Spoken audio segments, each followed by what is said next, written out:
On joining us live on this Thursday morning, the Deputy Nationals leader Kevin Hogan, the Greens Senator Sarah Hanson-Young. Good morning to you both. I'll just start with you, Kevin, because as you just saw from Angie, the libs are out even before the bill is even up. So is that the same for the Nats? If so, why?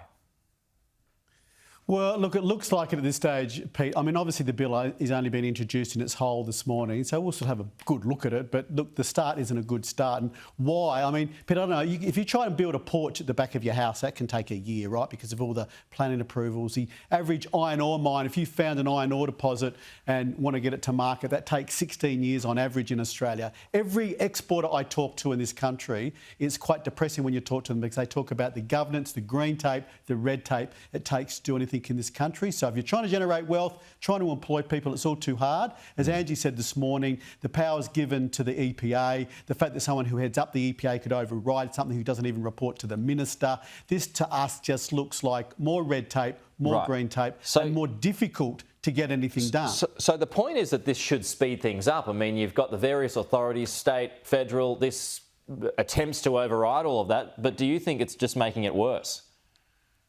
Well, yeah, I mean, the language is about fast tracking. The language is about not duplicating, have to duplicate planning approvals to get things done. But in practice, some of the questions we have around this, and again, to repeat the one Angie did this morning, is the head of the EPA. The EPA gets more powers, and the head of the EPA, who doesn't report to the minister, can override anything anyway. We think that's just another bureaucratic or governance control that could stop projects in this country. So we have huge issues around All right, so what about you, Sarah? Where are the Greens at this morning? Do you support Murray Watt's bill as is?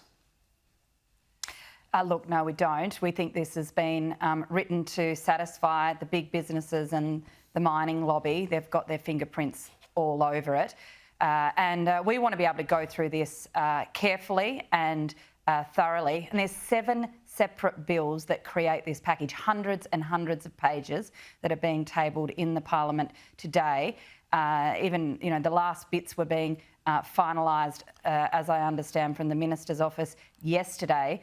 There's no way we're just going to tick off on this, and particularly when there's no guarantees for the protection of the environment. And there's lots of there's lots of cutting down the process so that projects can be fast-tracked, including new coal and gas. But there's very little guarantees that the environment, in fact, will be protected when it's meant to be an environment protection package. And there's no protection for our native forests. There's no protection for the climate. So this bill looks pretty shoddy at the moment. We will seek this morning to send this package to a Senate inquiry so that we can go through it thoroughly and properly, and so that the community can have a say. But if, as Kevin points out, if the EPA gets more powers, doesn't that favour the environment over business? Look, I think what's happening here is, and it's no surprises, Pete, you know, business push for what they want. The lobby groups have been pushing, the mining industry has been pushing, and BHP says they back this, Chevron says they back this, the MCA, that's the Minerals Council, the big coal and gas mining lobby groups back this, but now they want more. And that's the problem here. This is an environment protection package. That's what it's meant to be, not just a facilitation for new big projects, whether they are pumping out pollution or just cutting down our trees. But if the EPA has more powers, though, wouldn't that favour the environment? The problem is, from what we've seen in this bill, and I've raised this publicly and directly with the minister already, is that actually those protections are not guaranteed. They can be overruled by the minister himself. There's lots of weasel words in this, lots of loopholes. They use the word environment and they use the word protection, but in fact, in terms of legal protections, there's very little in this package from what we can see. All right, well, it does seem as though, late November could be ambitious for Murray Watt. We shall see. Let's move on to the economy. The inflation genie it seems to be back out of the bottle. We'll start with you, Sarah, this time. What do you put it down to? Well, we do know that the big corporations, whether that's the supermarkets, whether that's some of the big streaming companies, whether that's the banks, there is price gouging going on, and we know the supermarkets are rife when it comes to price gouging. What about airlines? I mean, airline tickets are through the roof it's very hard for anyone, regular Australians, to be able to afford to fly to see their family over Christmas this year.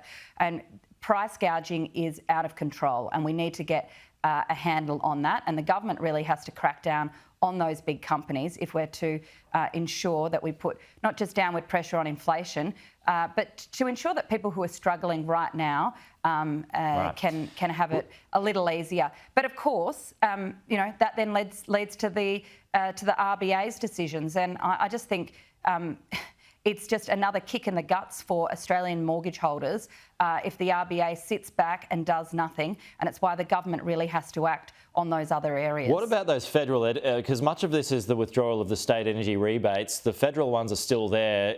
Just a quick one, Sarah, before I go back to Kevin. Should they be continued, which is going to cost the budget more money? Well, I think what we need to be doing is helping people lower their bills permanently, and that means helping them get solar and batteries on their homes, helping small businesses get solar and batteries. That's so expensive, though. Plugged into.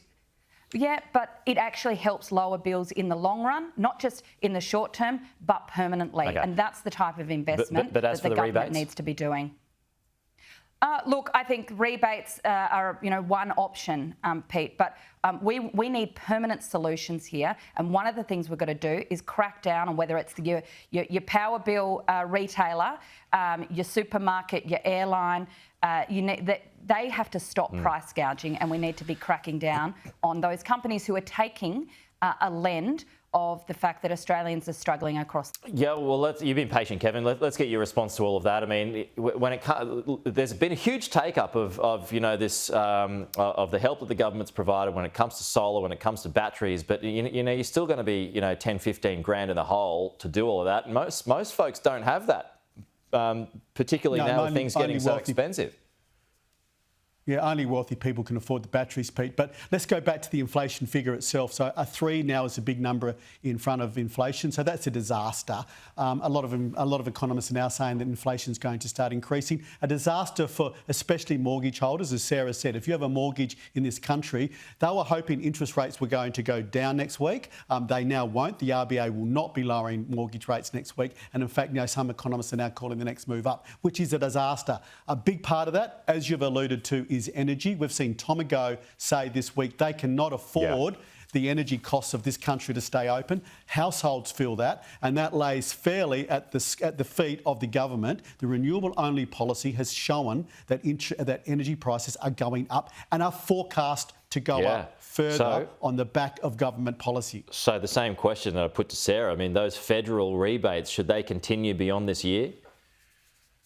Well, look, as Sarah said, I mean, the problem with rebates, and they're great, but they're not a long-term fix. No, that's right. Rebates aren't going to keep Tomago open. Rebates aren't going to make your energy bill lower in 2 or 3 years' time than what they're going to be right now, which the government's own figures are forecast to go up. So energy is a big issue. Prices are going up, and it's a big part of the inflation story. It feels like it's a catch-22, though, because the budget really can't afford these rebates to continue, yet look, folks are crying out for help. So would you support Chalmers if he wants to keep those rebates going for, another 12 months? Well, again, it's not a long-term solution, Pete. So I'm not going to go into that if they do that, because I don't want to, preempt what our opposition policy would be on that. But what I do say, and what we do agree on, is that we need an energy policy that's going to bring down the price of energy, because at the moment it's going up and forecast to go up, and that lays at the government's feet. Yeah, no doubt. It's going to get worse. But Sarah, Kevin, I'm out of time, but as always, appreciate you. We'll talk to you next week.